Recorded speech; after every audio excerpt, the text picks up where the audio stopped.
Let's talk premises. In this episode, what we're going to go over is, where do we begin? Do we start in a sports hall, community hall, or a small hireable space? Do we start in our own commercial unit? And if we do, how big do we go? Okay. There's going to be a few factors that will lead to your decision-making process in this. And one of the main ones will be startup capital. Okay. If you don't have a lot of startup capital, it's best to start small. So looking for a small space like a sports hall, a community centre hall, or anywhere that there's a space big enough for you, and obviously safe enough for you to start taking your classes, will be fine to get you going. I would recommend this if you've never ran your own class or never run your own gym or club. I would recommend starting small. The reason being is because the overhead costs are small, which means it gives you breathing room to make mistakes. Everyone, no matter what business you're in, whether it's the gym business, the martial arts business, or running a big multi-million-pound company, everyone would have made mistakes on their way to getting where they are today. So the less risk of it all going wrong, if you make those mistakes, is a good starting point. If you're new to it and you've never ran your own business, I would suggest starting small, and then you can figure out along the way all the processes, all the systems while you're building your school up, and then you can expand from that moment on. That's the way I did it. So I started off in a small little hireable room while I figured out how to market, how to have my systems, to build my systems, to get it where the business was at a good standard before I then expanded to my first commercial property. So again, if you've got a small startup capital, it's good to go start with a small premises, because you don't have to find the building or pay for the building. All you need to do is buy your equipment and some mats if you need them. Some martial arts don't need mats, so you don't even have to buy mats. But find out how much money you need for everything your basic needs. So like I say, if you need pads, if you need gloves, if you need matting, find out how much that's all going to cost, and then start looking for a space where that will all fit. Now, each one of these processes, whether it's a small hall, a unit, or a large unit, all come with pros and cons. So I'm just going to go through each one of the pros that I found and the cons that I found along the way to get into your kind of dream martial arts facility or your dream gym, okay? First one would be like a sports hall or a community centre, a small hall that you'll hire off of somebody. Now, the startup for this will be very low. You'll agree a weekly or monthly fee for it for however many days that you have access to or you want to hire it for, and then you'll pay that, like I say, either weekly or monthly. Again, because you're hiring it normally on an hourly basis, the startup fee or the fee for that will be very small. It's also really quick to launch. So once you find your space, you're pretty much ready to go straight away. So there's no needing to deal with contracts or leasing and things like that, going through solicitors, estate agents. You agree the times you want it, the days you want it, and a fee for it, and then you are literally ready to go. Now it's about marketing your school or your class and getting it up and running. The other advantage of this is you don't have any utility bills, so you don't have to pay the heating bills, the electricity bills. It'll either be included in your price or you won't have to deal with that. That'll be on the owner of the building. So the outlay at the start is very, very minimal. And like I said at the start of the video, this is the place where you can make mistakes along the way. So as an example, when I first ever started teaching before I created my own gym, I just taught once a week at in a small room, and I didn't know about marketing. I didn't know how. It wasn't a business then. It was just a hobby that I did, and I taught for the love of it and to gain more experience in instructing. So when I first took it on, I didn't know how to advertise. I put loads of Facebook posts up and stuff like that, but for the first probably month, no one came. I would turn up, I'd sit there, wait for someone to come, and they didn't come. And it's because I wasn't knowledgeable in the marketing area and I didn't know how to reach people. One person then turned into two, and then it grew and grew and grew from there. But along the way, I was figuring out how to market my school, how to market my classes, and all the other admin side that goes along with it. So with a relatively low startup cost, it's okay if you've made those mistakes or you're not sure how to market. You can figure it out while you're building your school. Whereas if you go straight in with a unit, you'll have rental costs and all the other costs associated with it. now you have to be on point right from the get-go. You can't afford to have months where there's no one turning up or paying a tuition fee because you're still responsible for the rent.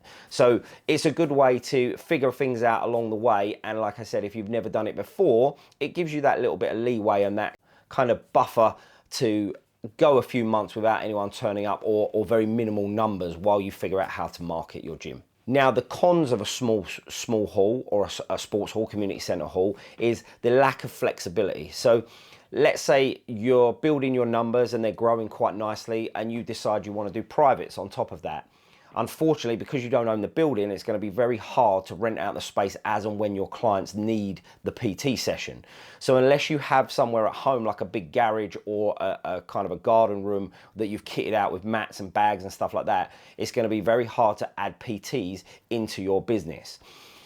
The other problem with that is you have limitations on your schedule. So it's not like you can go, oh, we're getting really busy, I'll just add another class, because then it will thin the numbers out across the week.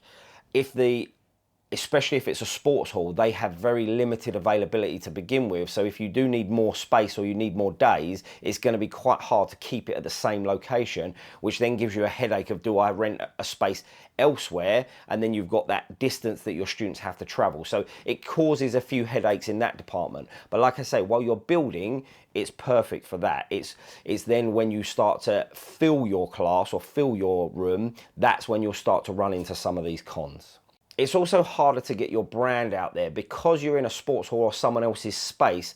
Your options to brand your room or your area will be quite limited.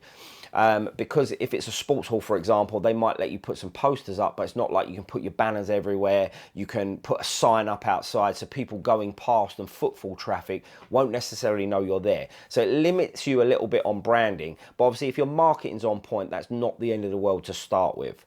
The other thing that can be a little bit of an issue is storage space. Some halls don't have any storage space. So if you do need mats and bags and things like that, it's going to limit, one, what you can have in your class to begin with, and two, like I did, I started in a little cricket hall when I first created the gym. So I started teaching in a little room, but then when it became a gym, I hired a little cricket hall near where I live.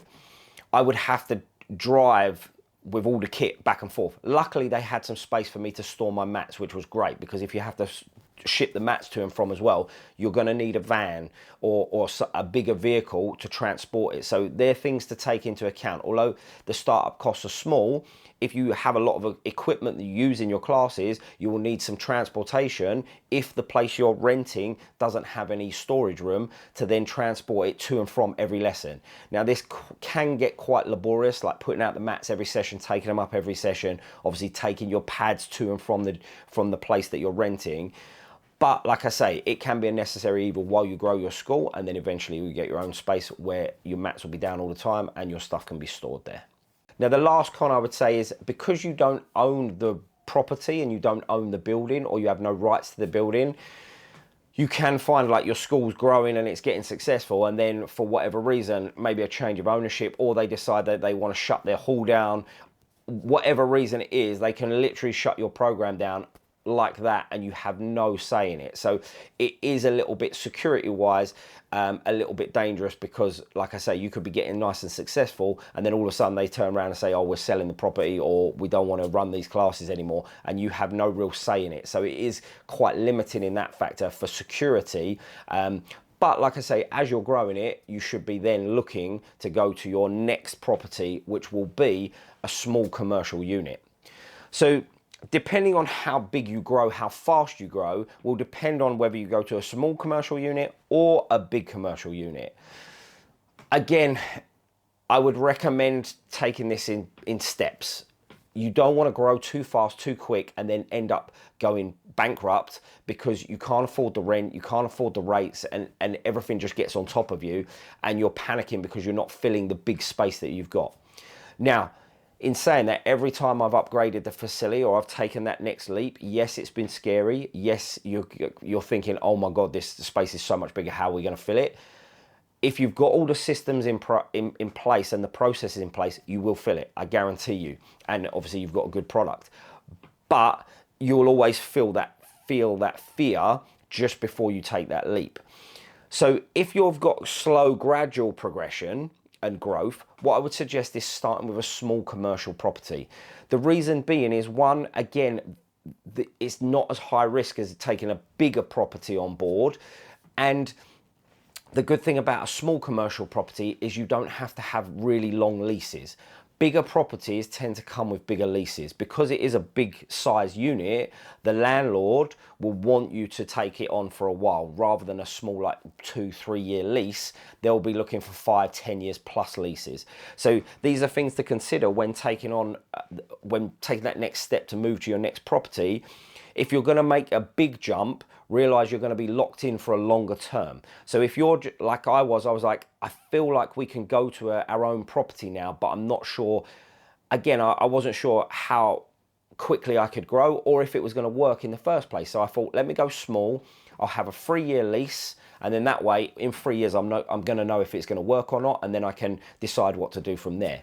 So that brings us to our pros of a small unit. And you're talking, my first unit was 750 square feet, so it was actually quite small. You want to be looking for around anywhere between, I'd say, 750 to 1500 square foot as a good small unit. You can have good 20 plus members in there. You won't have changing room facilities and stuff like that, but you'll have a good matted space to conduct your classes in. Now, touching on the pros for a small commercial unit.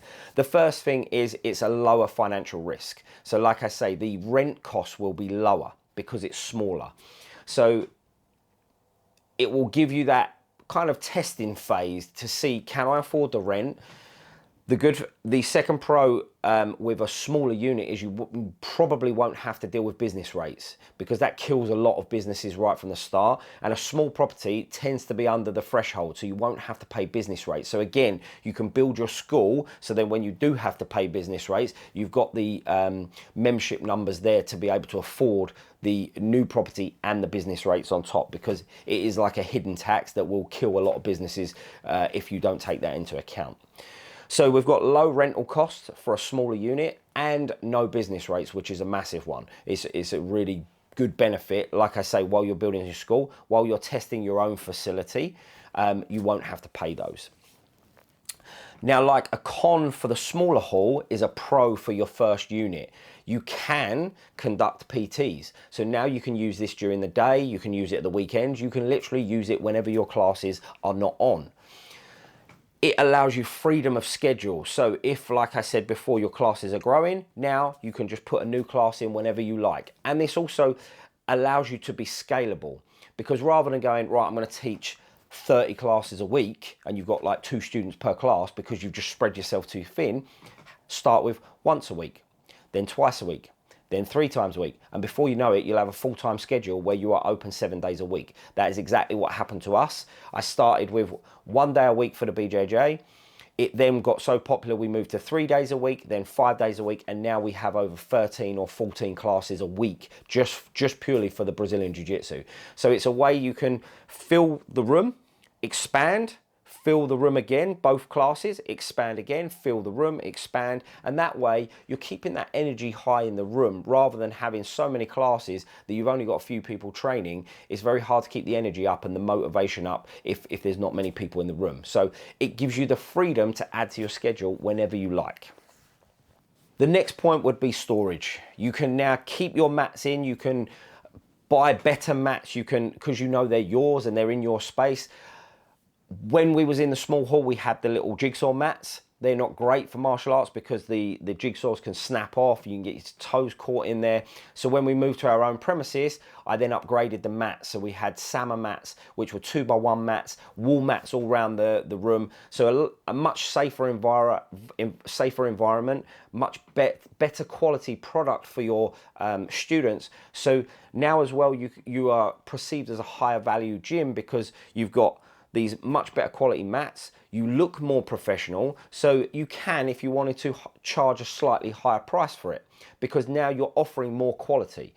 It's very important when someone comes to you and if they've got a price objection, it's very important that you make them aware. Are they comparing apples with apples? Because if you're a full-time facility with loads of classes a week, you've got the best quality mats on the floor, you've got multiple coaches, not just teaching the classes, but when you're in the class, do you have assistant coaches helping you? Because if they're comparing your prices, which are going to be more expensive, to someone that's maybe building their brand in a small sports hall, one coach, only 2 classes a week, and maybe no assistant instructors, they're not offering the same product you are. So it's important that you make them aware of that if you come up against that price objection. The other pro is you can now start branching out. So you'll have storage space where you can maybe put other products. So you can supply your own kit, you can supply your own gloves, you can supply snacks or drinks or finger tape, whatever it may be. You can still do that without your own facility, but obviously then you're keeping it in your house, you're having to bring it backwards and forwards. Much easier if you've got your own premises, because now you can store it on site. And more importantly, it's visible. So when people are training, they're seeing it up on the walls, they're seeing it behind the desk if you've got a reception desk. So it's going to be at the forefront of their mind. They're more likely to make a purchase than obviously if it's not on show and they can't see it and you're only telling them about it every so often.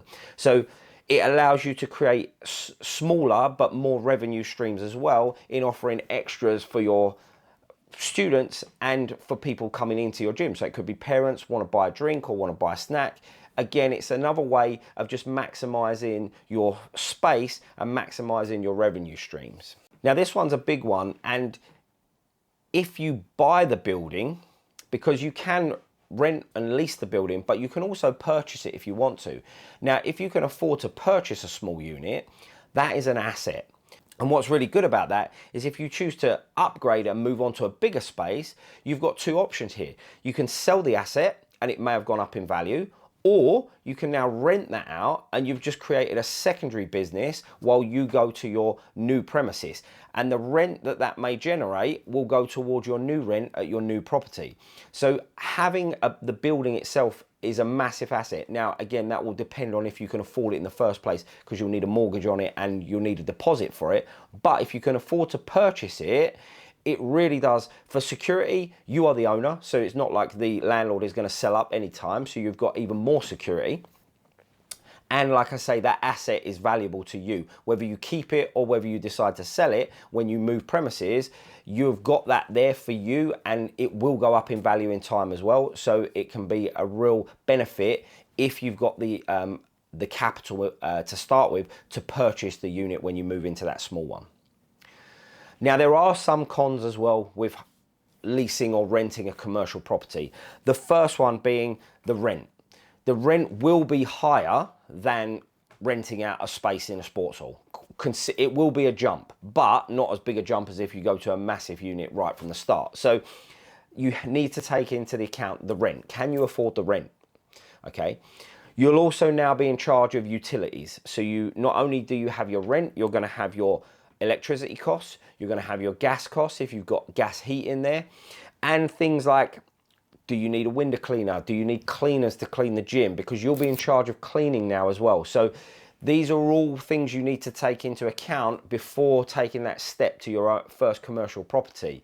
The best way to do it is list all the things that you think you'll need, like cleaners. Will you need to get cleaners in, or are you prepared to do it yourself? How much is the electricity going to cost each month? How much is the gas going to cost each month? Those two are quite expensive, especially in the winter months. They do come down in the summer because you'll use them less, but in the winter they can get quite expensive for commercial property. Like I said, as a pro, you probably won't have to deal with business rates just yet. So that one is for the bigger units.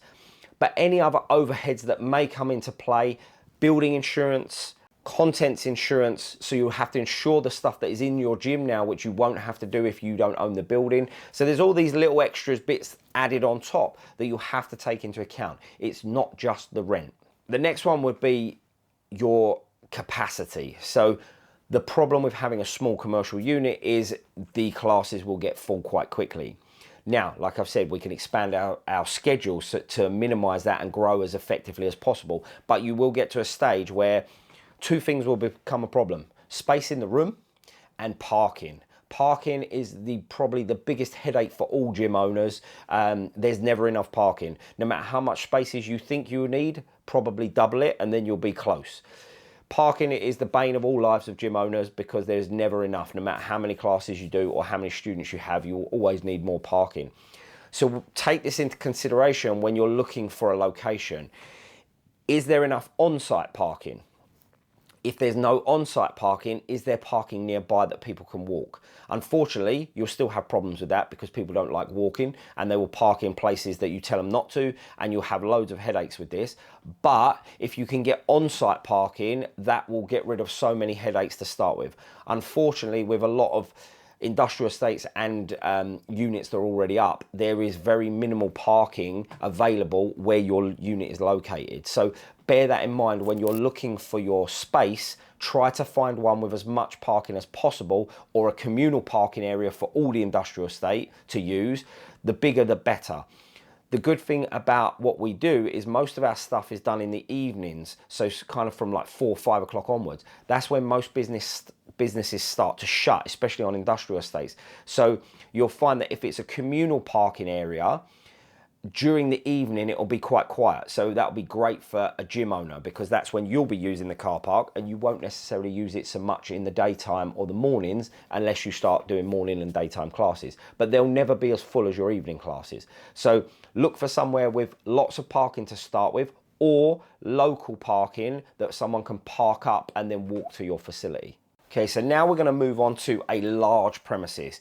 Large premises, we're going to be talking probably 3,500 square feet upwards, okay? Because now you've got space for changing rooms, reception desks, shower facilities, big matted area, bag rooms, rings, whatever you want to put in there, you'll have the space to do it, okay? The way you structure or lay out your gym will very much depend on what you're teaching. So if you're a Muay Thai gym, for example, you want space for a ring, you want space for bag rigs, padded areas and stuff so that the students can store their pads, or you can store the pads for the students, boxing gloves for trialists, things like that. Maybe a little shop area, a little chill out area. The beauty of this is if you can find a unit that is straight through without any structural support down the middle, you literally have a blank canvas that you can design yourself and create the perfect space and utilize, most importantly, all the space so you're getting as most out of it as possible. So now with a bigger space, we can have bigger classes. Plus, if you've got space where you can have 2 areas, you can now have 2 classes running simultaneously. So you may have a space that is 1 floor or 2 floors.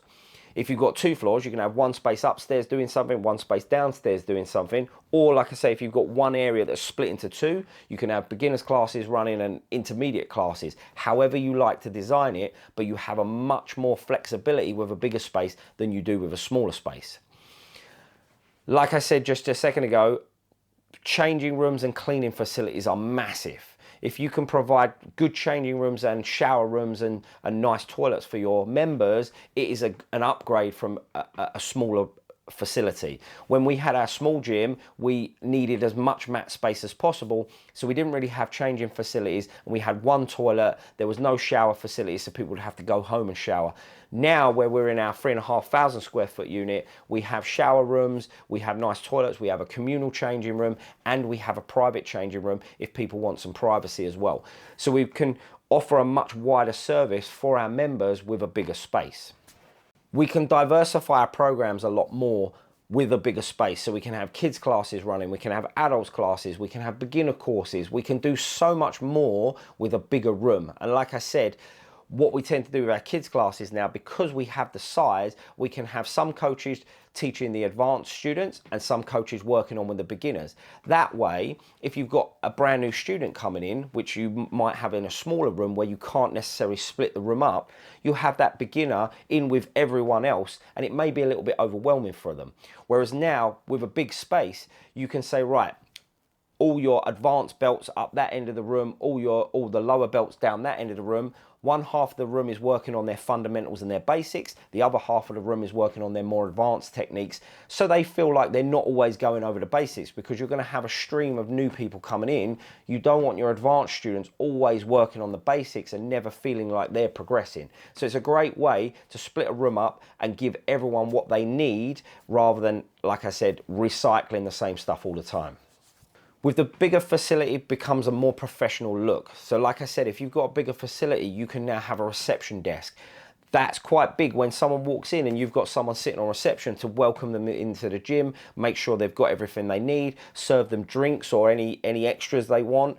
It comes across as a much more professional outfit now. So you look better, and like I said, the perceived value from the customer is much higher because you're offering these extra services. So the bigger the area, the more professional you can make it. Like I said, each gym will look different, and it will be down to the owner to put their personal stamp on it and lay it out exactly how they want. I wanted a nice reception desk, so the moment you walk in, you see the reception desk and someone can welcome you into the gym, because people, especially in the martial arts world, are already anxious to come into that environment. If they see someone the moment they walk through the door and they're welcoming, smiling and inviting them in, it can release a lot of that tension and a lot of that anxiety right from the start. And then they can show them around the gym, make them feel comfortable. And when they're changed, we introduce them to members in the room to make them feel as welcomed as possible from that start, from that day one.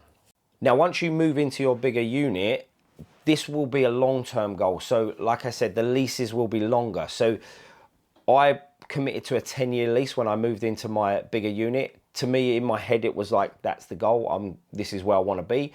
Obviously, now we've been in there for a number of years. The goal is maybe shifting slightly, and we're thinking about maybe if the right place comes up, we could expand again. But for now, it's just right. So I entered a long-term lease because I knew that I could make it work and that we were there to stay. So you can plan for the future a lot better with a bigger space, and you can really map out where you want your gym to go in a 10-year period. Plus, with the lease in place, you've got that safety net that if they do sell it on to someone else, your lease is in place, so you're there for the term of your lease. So if you know that you're staying for good and you don't want to go anywhere else, you can commit to a longer lease and give you that security. Now comes some of the cons for owning a bigger space. The first one is going to be the rent. The rent is going to go up quite a lot. When I moved spaces, our rent quadrupled. So it's quite a big commitment. And again, you will have that fear factor. You'll think, oh my God, how am I going to fill this space?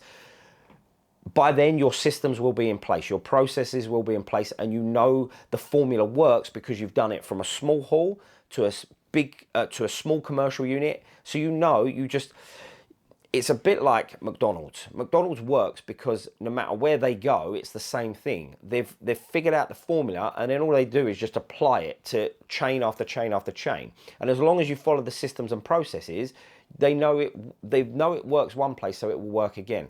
The same thing should be done for you. The small sports hall, you're figuring out those systems and processes. The small unit, you've figured out those systems and processes and you're actioning them and getting them to work. Once you know they work, now it's just doing it on a slightly bigger scale. When you move to your bigger unit, you do exactly what you've been doing, but now you can do it on a bigger scale. You get more people in, and you will see that. You'll think, oh, we're at capacity, no one else is going to come.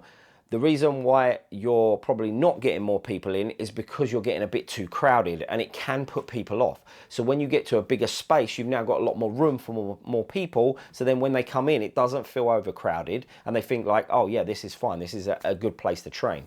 So sometimes by staying in a smaller property can actually hold you back. So you need to take that leap and take that leap of faith. And like I said, you've already figured out the systems and processes. Just do exactly what you're doing in the new space, and then you will fill it, I promise you. The second con, and probably the biggest con, is your business rates. You don't get anything for them, unfortunately. It is just a tax. So you now have to pay business rates on top of your rent, which can be quite expensive. Now, there are ways to reduce your business rates as a gym. You need to approach the local council and ask for the relief for leisure business. Unfortunately, that has been dropping certainly over the last 2 years since the Labour government have been in. It's dropped twice, so the business rates have gone up, and it dropped once, and now the second drop is coming in April. So they were going to go up again. So they're not effectively putting up your rates, but they're reducing the relief you get. So they are going up. Eventually, they'll probably try and get rid of it completely. So you'll be paying full business rates. So it's important that you find out what your business rates will be and factor those costs into the rent and everything else when you take over the new building. The next thing will be obviously your utilities. They will also go up because it's a bigger space. It will cost more to heat the place. It will cost more for lighting because you'll have more lights because it's a bigger area. So your utilities will go up. So again, you can look into maybe previous bills or try to figure out what the cost will increase by, so you're not caught out when your first electricity or gas bill comes in. And remember, winter will be higher than summer. So if you take over the property in summer, it can be a little bit false sense of security. You think, oh, they're not too bad. And then winter hits, you're using a lot more gas, a lot more electricity. And then all of a sudden your your utilities are through the roof. Now, another thing which may be forgotten or you may have not factored in if you're just starting or you're small, when you get to a bigger space, especially a much bigger commercial unit, you're going to struggle to do it on your own. Okay, you can build your business to a good size on your own, but you will get to a point where doing it all yourself is just not viable anymore. For me, when we grew to our second space, our big commercial unit, I just couldn't do it on my own anymore. I needed extra help. I needed additional coaches because you're going to need time off. I needed people to help me doing marketing, to doing sales for me. So obviously a lead comes in. I was struggling to teach, to run the business, to look after everything and contact new leads. So you will have to factor in, you're going to need to take on staff. That all adds to your costs, okay? Because you'll now have to pay wages. Whether it's on a self-employment basis, you might use an agency to run your ads and to book your leads in. It is effectively a member of staff. Although you're not got someone physical in your gym, they're still doing a job for you and they'll need to be paid for it. So when you get to the size that you'll need to grow it and expand to a bigger commercial unit, you will probably, if not already, need staff. Okay, so by this point, you'll probably have some additional coaches and some additional help anyway. If not, you're definitely going to have to do it at a bigger space. Like I said, if you choose to have a reception desk, you're going to need someone to sit at that reception desk because you can't be teaching and be sitting at the reception desk at the same time. So factor in staff costs. Now, what can be seen as a pro, having a long-term lease for security, can also be seen as a con as well, because you have to commit to a much longer lease. Like I said before, a small property, you can get away with small leases. If you're not sure it's going to work out, very rarely will someone give you a large property on a small lease because they don't want the headache of having to keep filling that property every 3 years or 2 years. They want someone to be in there. They know their rent's coming in. They know the property's being used, and they don't want to keep having to go through the same process every few years. So you're going to find that you're going to have to ask for a lease with a substantial length, probably 10 years. You may be able to get away with 5 years, but I would imagine 10 years would be the smallest that most big commercial properties would take. Now, you can put a break clause in there, so you can have like a 10-year lease with a 5-year break clause and use that 5 years to see if it works out or not. But it's going to be a much more bigger commitment than a smaller property would be, where you can take out a 2 or 3 year lease. Now, the last one, and you may not have thought about this, is when you move to a scale of such a big premises, you are not just a coach anymore, okay? You are the owner of that property. You should be running your business, not always in your business, okay? So if you just love doing the coaching and you don't want all the headaches of everything else, having a big commercial property, you're gonna have to remove yourself from the business because the business needs managing. You can't always be in your business coaching all the time if you need to be doing other things. You're going to need other coaches to take your place to teach their sessions while you're managing the business. It is a trap a lot of business owners get in. They get caught managing or working in their business rather than working on their business. So when you expand to such a level, just realize that you can't always be in doing what you love, which is be the coaching all the time. We're going to have to remove ourselves a little bit to make sure the business is being managed correctly, because if you're not, we don't want problems coming down the line where you've let go, your marketing go, or you've let other things go, and then the business starts to struggle because now you're tied into a 5 or 10 year lease. You can't just walk away from it, unfortunately. So it is a stage that we all get to when we get to a certain level where we have to come away from the teaching aspect a little bit and work on the actual business itself. So take that into account when looking to expand to a bigger property. The last one I would say is compliance regulation. So this one can be a bit of a minefield, because you'll have fire compliance, you'll have health and safety compliance, safeguarding. There's lots of things you have to stay in line with to make sure that your business is ticking all the correct boxes. Now, again, it's a learning process. So you're not expected to know everything right from the start, especially if you've never owned your own property before. But it's good to figure out what you need in place. So all your insurances are in place, your liability insurance is in place, your safeguarding is in place, your DBS checks are in place.